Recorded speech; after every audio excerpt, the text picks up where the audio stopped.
কাল পবিত্র ঈদ উল ফিতর। সারা দেশের মতো রাজশাহীতেও প্রস্তুত ঈদগাহ। শেষ মুহূর্তে জমজমাট বেচাকেনা, ক্রেতাদের পছন্দের তালিকায় রাজশাহী সিল্ক। বেশি দাম নেয়ার অভিযোগ। 70 টাকার ডাবে টোল 30 টাকা। শুষ্ক মৌসুমে হেঁটে গেলেও জনপ্রতি 40 টাকা। চাপাই নবাবগঞ্জে পদ্মা নদীর 5টি খেয়াঘাটে ইজারাদারের হাতে জিম্মি চরাঞ্চলের মানুষ। এবং উন্মুক্ত স্থানে স্তূপ করে রাখা কয়লা। পাবনায় ধোঁয়ায় দূষিত হচ্ছে পরিবেশ। প্রভাব খাটিয়ে চলছে বাণিজ্য। জনসাধারণের শ্বাসতন্ত্রের মারাত্মক ক্ষতির শঙ্কা।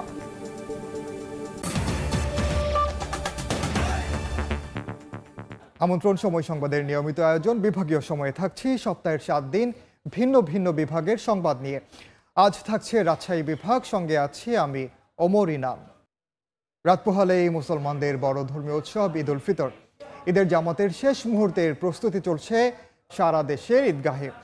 অন্যান্য বিভাগের মতো রাজশাহীতেও ঈদের বড় জামাত অনুষ্ঠিত হবে। প্রধান জামাত অনুষ্ঠিত হবে হজরত শাহ মখদুম রহমাতুল্লাহি আলাইহি কেন্দ্রীয় ঈদগাহে। তবে বৃষ্টি হলে বা আবহাওয়া প্রতিকূল থাকলে একই সময় ঈদের প্রধান জামাত অনুষ্ঠিত হবে দরগা জামে মসজিদে। দ্বিতীয় প্রধান জামাত অনুষ্ঠিত হবে সকাল 7:30টায় মহানগর ঈদগাহে। এছাড়া সকাল 8টায় মহানগরীর তৃতীয় বড় ঈদ জামাত অনুষ্ঠিত হবে বড় মসজিদ সংলগ্ন সাহেব বাজার 0 পয়েন্টে। এদিকে বগুড়া শহরের সূত্রাপুর কেন্দ্রীয় ঈদগাহ মাঠে সকাল 8:30টায় ঈদের প্রধান জামাত অনুষ্ঠিত হবে। একই সময়ে বগুড়া জেলা স্কুল মাঠে বাংলাদেশ জমিয়তে আহলে হাদিসের ঈদের জামাত। সকাল 9টায় শহরের আলতাফুন্নেসা খেলার মাঠেও ঈদ জামাত অনুষ্ঠিত হবে। ঈদ জামাতের নিরাপত্তা নিশ্চিত করতে শহর জুড়ে নিরাপত্তা ব্যবস্থা জোরদার করেছে পুলিশ।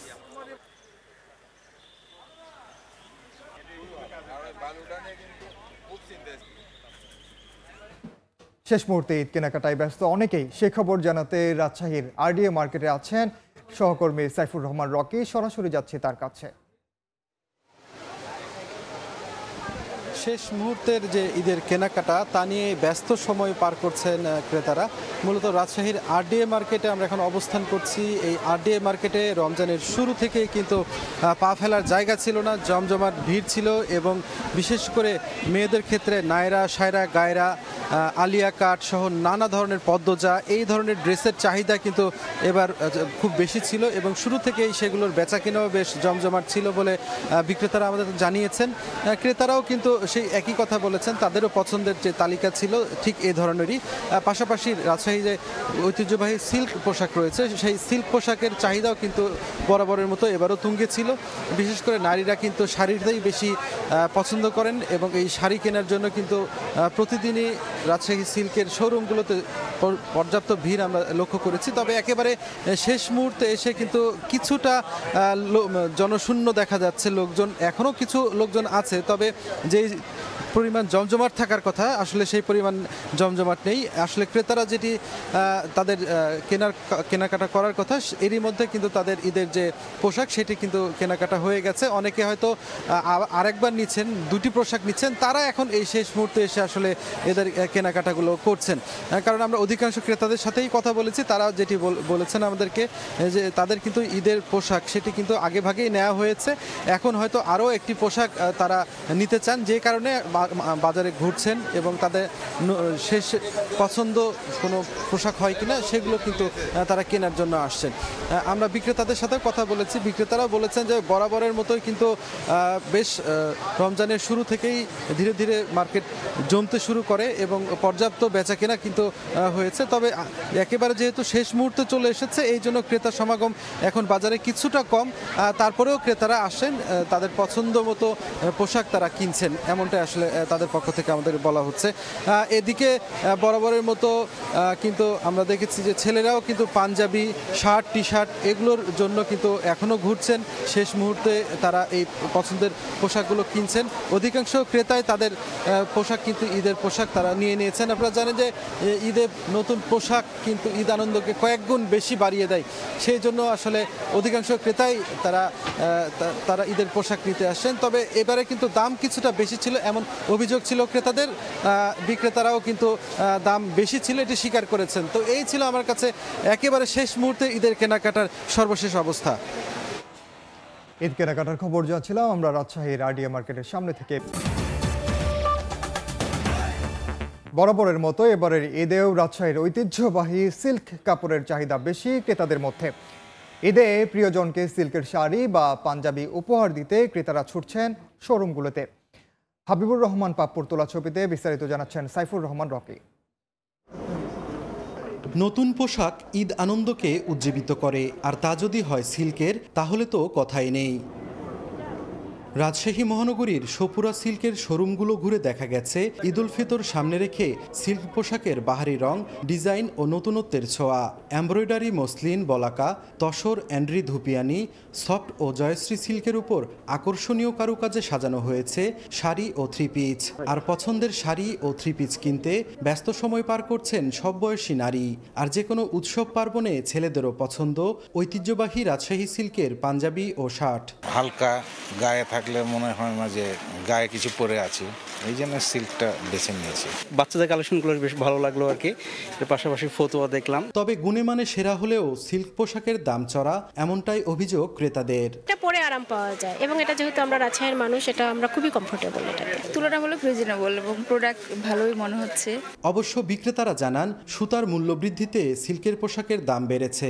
যেহেতু র ম্যাটেরিয়াল দাম যদি বৃদ্ধি হয় তাহলে তো এর সাথে এটাও আপনার বৃদ্ধি হবে। বিক্রেতারা জানান সিল্কের শার্ট বিক্রি হচ্ছে 3,500, পাঞ্জাবি 6,500 থেকে 25,000 টাকায়, শাড়ি 3,000 থেকে 65,000 এবং থ্রি পিচ 3,000 থেকে 35,000 টাকায়। এবার প্রায় 60 কোটি টাকার সিল্ক পোশাকের বেচাকেনা হবে বলে আশা ব্যবসায়ীদের। সাইফুর রহমান রকি, সময় সংবাদ, রাজশাহী। চাঁপাইনবাবগঞ্জের শিবগঞ্জ উপজেলায় পদ্মা নদীর 5টি খেয়া ঘাটে জিম্মি হয়ে পড়েছেন চরাঞ্চলের কয়েক হাজার মানুষ। নিয়ম নীতির তোয়াক্কা না করে ইচ্ছে মতো টোল আদায় করছেন ঘাটের ইজারাদাররা। শুষ্ক মৌসুমে হেঁটে গেলেও জনপ্রতি লাগে 40 টাকা। এমনকি 70 টাকার একটি ডাবেও টোল আদায় হয় 30 টাকা। এছাড়া কৃষকদের জিম্মি করে নেওয়া হয় অতিরিক্ত টাকা। এ নিয়ে প্রশাসনকে বারবার জানিয়েও মিলছে না সমাধান। জাহাঙ্গীর আলমের তথ্য ও শাহজাহান আলীর ছবি নিয়ে রিপোর্ট। প্রমত্তা পদ্মা এখন পরিণত হয়েছে মরা খালে, আর সেই সুযোগ নিচ্ছেন খেয়াঘাটের ইজারাদাররা। ইচ্ছে মতো আদায় করছেন টোল। চাঁপাইনবাবগঞ্জের সীমান্ত ঘেঁষা শিবগঞ্জ উপজেলার পাঁকা, দুর্লভপুর ও উজিরপুর ইউনিয়নের কয়েক হাজার মানুষকে উপজেলা বা জেলা শহরে যেতে সামান্য পানি পার হয়ে বাকি কয়েক কিলোমিটার পথ বালুচরে হেঁটেই যেতে হয় গন্তব্যে। কিন্তু এর মাঝে খেয়াঘাটের ইজারাদাররা নিয়মনীতির তোয়াক্কা না করে টোল আদায় করছেন এমন অভিযোগ স্থানীয়দের। এমনকি চাহিদা মতো টোলের টাকা পরিশোধ করতে না পারলে আটকে রাখা হয় মালামাল। সুখা দিয়ে চর দিয়ে হাঁটে গেলি বাইন্ধা 1500 টাকা লিছে। শুকনো রাস্তা দিয়ে গেলেও তাও ভাড়া ধরেন ছাড় দিচ্ছে না। জিম্মি করে অতিরিক্ত টোল আদায়ের বিরুদ্ধে তদন্ত করে আইনগত ব্যবস্থা নেওয়ার কথা জানান উপজেলা নির্বাহী কর্মকর্তা। আগামী বছর আমরা যে লিজ কার্যকরী করব সেখানে আমরা লিখে দিয়েছি বা শর্ত দিয়েছি যে আমাদের শুকনো মৌসুমে কোনোভাবেই টোল আদায় করা যাবে না। সম্প্রতি টোল আদায়ের প্রতিবাদে ইজারাদারদের ঘরও আগুন দিয়ে পুড়িয়ে দেয় স্থানীয়রা। সময় সংবাদ, চাঁপাইনবাবগঞ্জ। পাবনায় উন্মুক্ত স্থানে স্তূপ করে বাণিজ্যের উদ্দেশ্যে রাখা হয়েছে কয়লা। নিয়মিত আনা নেয়া ও গরম কয়লার ধোঁয়ায় দূষিত হচ্ছে পরিবেশ। ছাড়পত্র না থাকলেও স্থানীয় প্রভাব খাটিয়ে এই বাণিজ্য চলছে বলে অভিযোগ উঠেছে। আসিফ মাহমুদের ছবিতে সবুজ মোল্লার রিপোর্ট। উন্মুক্ত স্থানে স্তূপ করে রাখা হয়েছে কয়লা।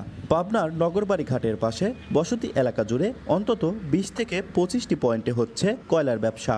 নিয়মিত আনা নেওয়া ও উঠানামা করায় কয়লার ধুলা ও ধোঁয়া ছড়িয়ে পড়ছে আশেপাশের লোকালয়ে।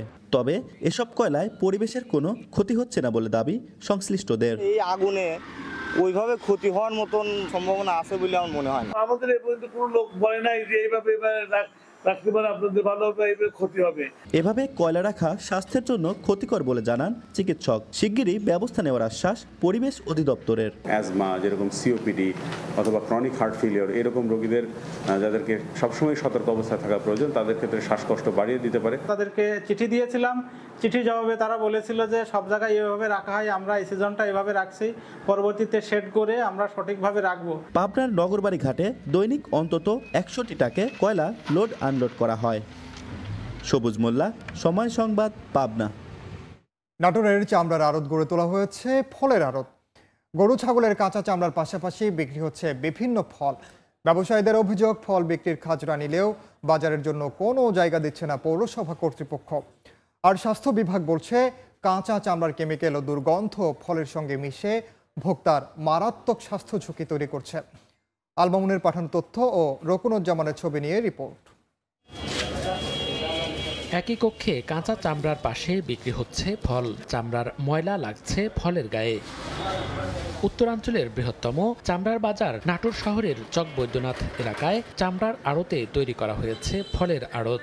ব্যবসায়ীদের অভিযোগ, ফল বিক্রির খাজনা নিলেও বাজারের জন্য কোনো জায়গা দিচ্ছে না পৌরসভা কর্তৃপক্ষ। ফলের ব্যবসা করেছি, আমাদের নির্দিষ্ট কোনো পৌরসভা জায়গা দেয়নি। স্বাস্থ্য বিভাগ বলছে, কাঁচা চামড়ার কেমিক্যাল ও দুর্গন্ধ ফলের সঙ্গে মিশে ভোক্তার মারাত্মক স্বাস্থ্য ঝুঁকি তৈরি করছে। আর ভোক্তাদের স্বার্থে ফল বিক্রির জন্য বিকল্প জায়গা নির্ধারণের দাবি ভোক্তা সংগঠনের। ফল কিনতে যদি ক্রেতা বা মানুষ যারা যাবে তাদেরও স্বাস্থ্যের ঝুঁকি আছে ফলের সেই কেমিক্যাল থেকে। স্বাস্থ্য এবং স্বার্থ এ দুটো যদি রক্ষা করতে হয় তাহলে নাটোর সদর উপজেলায় ফলের বাজার নির্ধারণ করা একান্ত জরুরি। স্বাস্থ্য ঝুঁকির কথা স্বীকার করে পৌর মেয়র বলছেন, বাজার নির্মাণের জন্য রয়েছে জায়গা সংকট। খুঁজছি, ভালো জায়গা পেলে আমরা সেই জায়গায় ফলের বাজার বা ফলের আড়ত স্থানান্তর করতে চাই। চক বৈদ্যনাথ চামড়ার আড়তে দৈনিক 3.5 থেকে 4 হাজার মণ ফল বিক্রি হয়। সময় সংবাদ, নাটোর। বিভাগীয় সময়ের শীর্ষ সংবাদগুলো জানিয়ে দিচ্ছি আরেকবার। কাল পবিত্র ঈদ উল ফিতর, সারা দেশের মতো রাজশাহীতেও প্রস্তুত ঈদগাহ, শেষ মুহূর্তে জমজমাট বেচা কেনা, ক্রেতাদের পছন্দের তালিকায় রাজশাহী সিল্ক বেশি দাম নেয়ার অভিযোগ। এবং 70 টাকার ডাবে টোল 30 টাকা, শুষ্ক মৌসুমে হেঁটে গেলেও জনপ্রতি 40 টাকা। চাঁপাই নবাবগঞ্জে পদ্মা নদীর 5টি খেয়া ঘাটে ইজারাদারের হাতে জিম্মি চরাঞ্চলের মানুষ। এই ছিল বিভাগীয় সময়ে। আগামীকাল থাকবো খুলনা বিভাগের আয়োজন নিয়ে। এরপর আন্তর্জাতিক সময়ের সঙ্গে থাকবেন সহকর্মী খান তাজনীন আহসান। ধন্যবাদ ইনান। আন্তর্জাতিক সময় নিয়ে ফিরছি কিছুক্ষণ পর, সঙ্গেই থাকুন।